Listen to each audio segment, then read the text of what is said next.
Today, we're just going to get right into it. As your favorite talking head does his best to review another book. That's right, I'm keeping my promise. Third book this week because I read a lot. I just didn't have time to record. But this time, it just happens to be the lovely book Bad Blood by J.M. O'Rourke. And it's part four of a ongoing police series I've been reading. You may or may not have to read the first three, but I don't think you have to. Hi, I'm your host, Chris Humphrey, and for those of you who don't know who I am, I'm just your favorite talking head doing his best to get his opinion out there because I want you to read more, and in particular, watch more and do whatever you can. But this is the perfect example of a book that would make a great BBC Luther type television show. That's probably why it hasn't, because it has been done before. Bad Blood by J.M. O'Rourke. I always say Jim. I don't know why. It's just how it goes through my head. This is a Jack Brody series about a detective who is now in his prime because it's his fourth book, who's after a killer and a bad guy. And in this case, he's in the middle of a sting, and he gets on to this plot of bank robbers and plot of bad guys uh, trying to uh, get around the Dublin, Ireland police, Scotland Yard, and all that fun stuff. And it's basically a police noir. Now, uh, again, with my new format, because I'm testing some things, so I'm trying to learn some things. Soon I'm going to have a new camera. Thank God. It should be here next week. So you'll see me better, maybe in 4K. Less fluttering and my beautiful face and all my pores and my snot and boogers and all that. But with the new format, I'm going to give you the score, and then I'm going to tell you how I got there and what I liked and what I didn't like.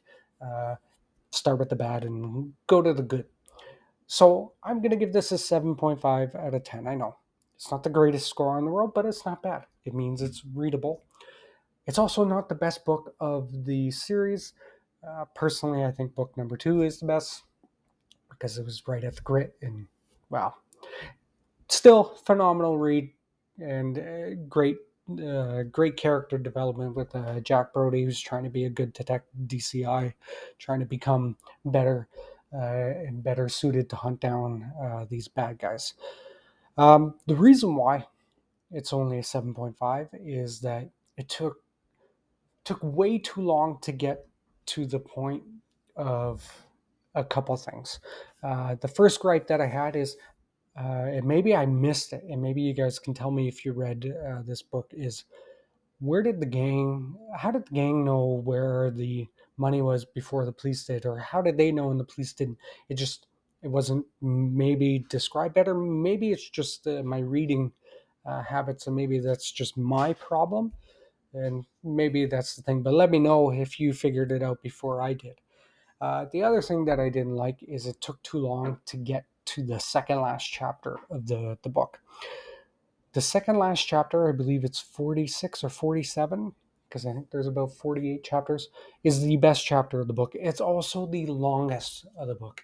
And this is where J.M. O'Rourke uh, shows you why his first three books were good. It was longer, it was fast paced, it was on point, and jumped from rape to uh, the bad guys doing something stupid, and then to that twist ending.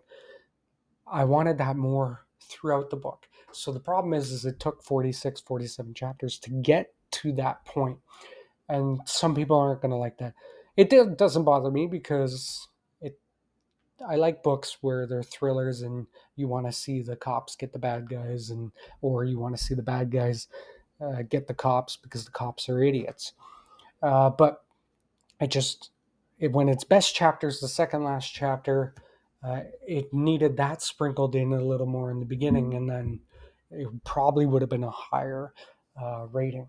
So some people aren't going to like that it takes too long to get to that chapter, and that chapter is bar none some of the best writing I've seen. And if I'm a English major, if I'm a English professor trying to teach writers and young writers, or anybody that wants to be a writer and wants to learn, that chapter is the best to learn from because it just has everything in there.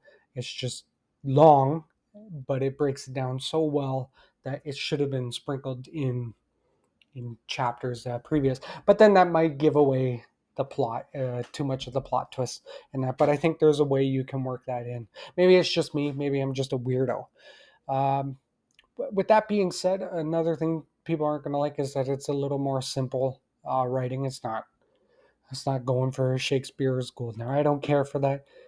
I've already read the first three books, so I knew what I was getting into. I like these deep and dark dives into Jack Brody and the nuances of being a cop, dealing with asshole villains and perpetrators, and I like it. Right?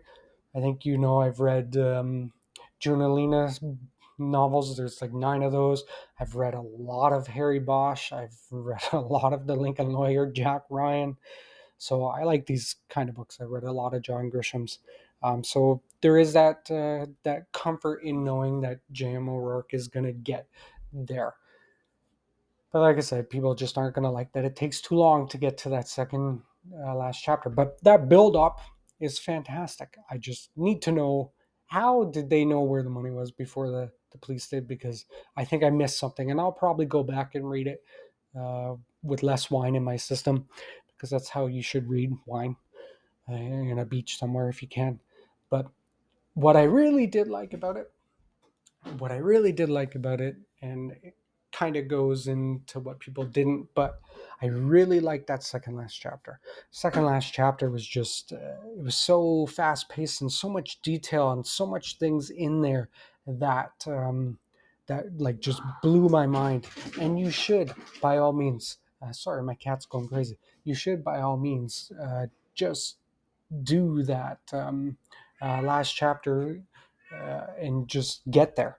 So bear with it, right? It's not the best of the series, but bear with it to that second last chapter because it just steals the show. And it's just personal opinion.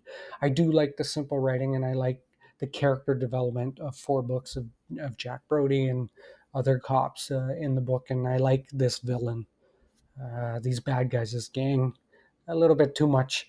Maybe I got to read more of Dublin gangs, but a 7.5 I think is still a good read. Again, you don't have to read the first 3 books. You should. Book number 2 is the best for me. I don't know what it was about book number 2. Obviously, it's not everybody's cup of tea. They don't like the noir style and they don't like the cookie cutter, but it's nice to see another area being described. I've never been to Ireland. I want to go. Right, my grandparents are from there. Well, one of them is, and I would like to see Dublin and all of Ireland. I would like to see the whole world if I could. And this is a good escape into the countryside and into the city of Dublin. And it gives me details. I'm like, oh, really? Is this how they are in Ireland? And that's what the writer does really well, is it gets into the Ireland as being its own character. And that's neat. I like that because I think I can picture. I think I could walk down the street and be like, oh, yeah, here you go. This turn here is what J.M. O'Rourke was getting at. But let me know what you think of it down below. Let me know what you think of me.